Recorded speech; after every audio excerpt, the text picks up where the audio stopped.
বিসমিল্লাহির রহমানির রহিম। সময় সংক্ষিপ্ত, আমরা আসলে অনেক লেট করে ফেলেছি।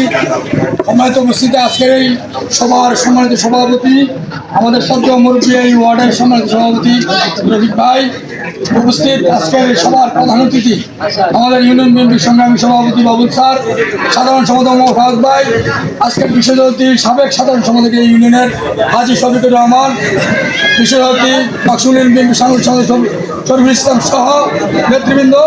সংগ্রামী উপস্থিতি বক্তব্য সংক্ষিপ্ত করতে হবে। আজকের সন্নিকটে সংগ্রামী উপস্থিতি, আমাদের টার্গেট আগামী শনিবার যে প্রোগ্রাম কালিকাপুর মাঠে, ওই প্রোগ্রামকে আমরা সাকসেস করতে হবে। আমাদের প্রিয়তা হাজী জসিমউদ্দিন জসিম ভাইকে এমপি করতে হবে। আমাদের এলাকায় আওয়ামী মুক্ত এলাকা তৈরি করতে হবে। বিএনপির ঘাঁটি হিসেবে চিহ্নিত করতে হবে এবং এই 17 বছর আমরা যাদের কারণে নির্যাতিত হয়েছি, মামলা খেয়েছি, জেল খেয়েছি, জুলুমের নির্যাতন হয়েছে, রাতে ঘুমাতে পারে নাই, তাদেরকে এই বাক্সমল থেকে বিতাড়িত করতে হবে। আমাদের টার্গেট থাকবে আগামী শনিবার আমরা সর্বোচ্চ সবচেয়ে বড় মিছিল নিয়ে বাক্সমল থেকে আমরা 3 ওয়ার্ড মিলে আমরা প্রয়োজনে সবাই আরেকটি মিটিং করব, পরে একসাথে হয়ে আমরা গাজীপুরে সর্বোচ্চ সবচেয়ে বড় মিছিলটি বাক্সমল থেকে যাবে।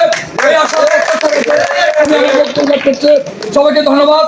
আজকের এই কর্মী সভা উপস্থিত হওয়ার জন্য বাংলাদেশ জাতীয় দল জিন্দাবাদ, জাতীয় যুব দল জিন্দাবাদ। সবাইকে ধন্যবাদ।